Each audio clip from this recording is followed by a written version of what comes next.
अस्सलाम वालेकुम बच्चों, आज हम स्टार्ट कर रहे हैं exercise 8B D1 8th addition, जो कि आपकी think new syllabus mathematics 8th edition chapter हम लोग आपको पता है कर रहे हैं परसेंटेज।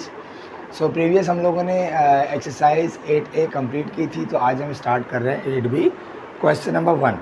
लेकिन यहाँ पर शुरू करने से पहले एक चीज़ आपसे डिस्कस करनी है। यहाँ पर हम देखेंगे इंक्रीज़ और डिक्रीज़। ठीक है, हम क्या देखेंगे? Increase and decrease in the percentage. तो याद रखिएगा, जब कभी भी इंक्रीज़ की बात होगी तो वहाँ पर 100% ऐड हो रहा होगा जो भी गिवन होगा, और यहाँ पर 100% में से माइनस हो रहा होगा जो भी आपको गिवन होगा। याद रखिएगा, इंक्रीज़ जहाँ होगा वहाँ ऐड हो रहा होगा 100%, और जहाँ डिक्रीज़ हो रहा होगा वहाँ पर सब्ट्रैक्ट हो रहा होगा 100%। ठीक है जी। अच्छा जी, अब आ जाए सवाल। पहला सवाल क्या है? क्वेश्चन नंबर 1 का ए है, इंक्रीज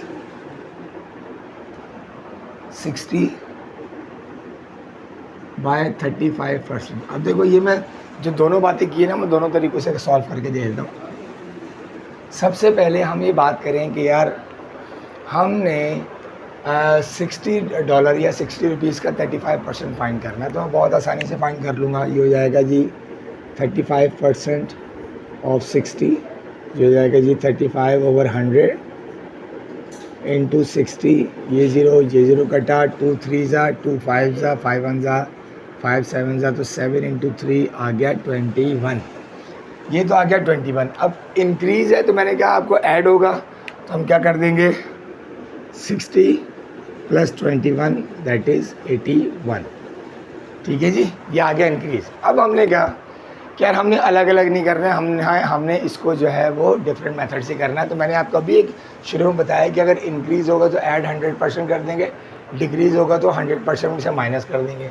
तो इंक्रीज़ है तो सबसे पहले हम लिख देंगे 100% प्लस कितना? 35%, तो हो जाएगा 135%। ठीक है जी। अब हम 135% ऑफ 60 फाइंड कर लो। ये हो जाएगा जी 135% ऑफ 60। देख लीजिए 135/100 इंटू 60। ये ज़ीरो कट गया, 2 3 ज़ा 6, 2 5 ज़ा, 5 1 ज़ा 5, 5 2 ज़ा 10, 5 7 ज़ा, तो हो जाएगा 27 इंटू 3 दैट इज़ 81। अब आप अगर गौर करो, दोनों का आंसर सेम है। इसका मतलब दोनों मेथड जो है वो ओके हैं करने के लिए, आप इसको यूटिलाइज़ कर सकते हैं। अब हम फर्दर करते हैं। अब हम इन दोनों में से कोई एक मेथड यूज़ करेंगे। ठीक है। अच्छा जी, ये आ गया आपका B part. Sorry, it is not A, it is B part. क्या कह रहे हैं? इंक्रीज 28/125.7%। तो देखिए, मैं आज सेकेंड मेथड इम्प्लीमेंट करूँगा।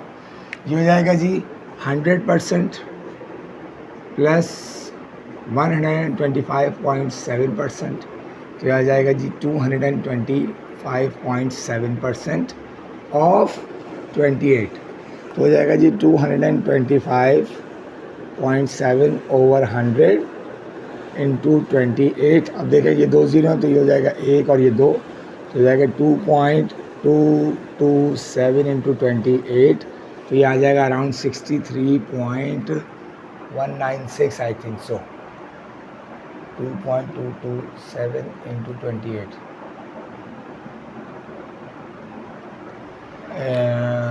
सॉरी 225 है बेटा, ये 225 है, तो हो जाएगा जी 225.7 divided by 100 multiply by 28, 63.196 that is the answer. ठीक है बेटा। अब हम आखिर के दोनों कर लेते हैं। अच्छा जी, यहाँ पर हमने प्रीवियस जो दो किए हैं वो इंक्रीज़ किए थे, यहाँ जो हम करेंगे डिक्रीज़ करेंगे। तो डिक्रीज़ मैंने आपको कहा था 100 में से माइनस कर देंगे, तो हो जाएगा जी 100% माइनस 45%, ये आ जाएगा आपके पास 55%, यानी 55% ऑफ 120, ये हो जाएगा जी 55/100 इंटू 120। ये ज़ीरो माइनस हो गया, 2 6 ज़ा 12, 2 5 ज़ा 5, 11 ज़ा, तो ये आ गया जी 66 इज़ द आंसर। ठीक है जी, 55%।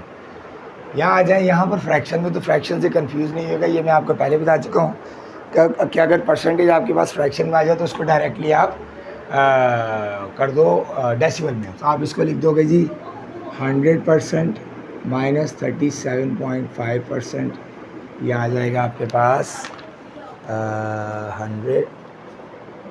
100 माइनस 37.5 62.5, ठीक है जी। तो ये हो जाएगा जी 62.5% ऑफ 216, तो हो जाएगा जी 62.5 ओवर 100 इंटू 216, ये 2 ज़ीरो है तो ये हो जाएगा 1 और ये 2, या डेसिमल आ जाएगा 0.0625, सॉरी 0.625 इंटू 216, तो ये आपका आ जाएगा जी डिवाइडेड बाई 100 इंटू 216, ये आपका आ गया जी 135। सो ये आपका आ गया sir answer of question number 1। अब हम करते हैं क्वेश्चन नंबर 2। अच्छा जी, क्वेश्चन नंबर 2 पहले पढ़ लेते हैं क्योंकि वर्ड प्रॉब्लम है। क्या कह रहा है? N elastic band, elastic band होता है जो कि बैंड होता है जिसको आप खींच के आप रबर बैंड जिसे आप नॉर्मली कहते हो, which is 72 centimetre long is stretched to 90 centimetre. अब देखें एक बैंड है जो कि नॉर्मल 72 सेंटीमीटर का, जब आप उसको स्ट्रेच कर रहे हैं तो वो 90 सेंटीमीटर का हो रहा है। तो वो क्या कर रहा है? Find the percentage increase in the length. तो सबसे पहले हम डिफरेंस फाइंड कर लेंगे। एक्चुअल उसकी लेंथ कितनी है? 72, डिफरेंस आ जाएगा जी 90 माइनस 72 दैट इज़ 18, यानी कि 18 सेंटीमीटर एक्स्ट्रा हो गया। तो रिक्वायर्ड परसेंटेज फाइंड कर लेंगे भाई। देखिए हो जाएगा 18 अपॉन एक्चुअल परसेंटेज कितनी है? 72 इंटू 100, ठीक है जी। अब आप डिवाइड कर लो, 2 9 ज़ा, 2 3 ज़ा, 2 6 ज़ा, 9 1 ज़ा 9, 9 4 ज़ा 4, 25 ज़ा, तो ये आपके पास आ गया 25%, दैट इज़ द आंसर, ठीक है जी। अब हम करते हैं क्वेश्चन नंबर 3, आसान था बहुत। अच्छा जी, क्वेश्चन नंबर 3 भी तकरीबन ऑलमोस्ट सेम है, लेकिन वो इंक्रीज है, ये डिक्रीज है। अब क्या कह रहा है वो? The price of desktop computer decreases from 304,300, इसमें भी डिफरेंस फाइंड करेंगे। 304,300 माइनस 288,225, यही है, हाँ जी। तो अब देखिए सबसे पहले तो डिफरेंस फाइंड कर लो। डिफरेंस क्या हो जाएगा भाई? 304,300 माइनस 288,225, सॉरी ये 22 है भाई, 228,225,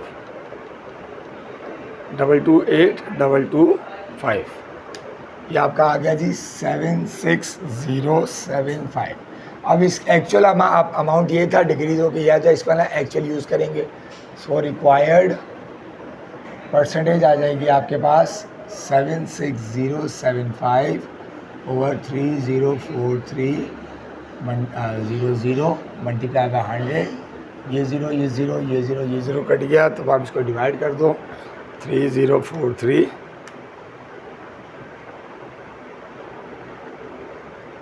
ये आपके पास आ गया 8.21%, ठीक है सर, कि 8.21% इसका डिक्रीज़ हुआ है, ठीक है बेटा। अच्छा जी, अब हम करते हैं नेक्स्ट क्वेश्चन, क्वेश्चन नंबर 4। अच्छा जी, क्वेश्चन नंबर 4 पढ़ लेते हैं। क्वेश्चन नंबर 4 में क्या कह रहा है? क्वेश्चन नंबर 4 में कह रहा है, क्वेश्चन नंबर 4 में कह रहा है वो, ठीक है जी। क्वेश्चन नंबर 4 में कह रहा है a house cost 36% more than today then it was built. If the cost of the house when it was built was 33300, find the cost, its cost today, ठीक है जी। कॉस्ट कितनी थी उसकी? बहुत सिंपल तरीके से करके दे रहा हूँ आपको मैं, सॉरी यार कॉल आ रही बार बार।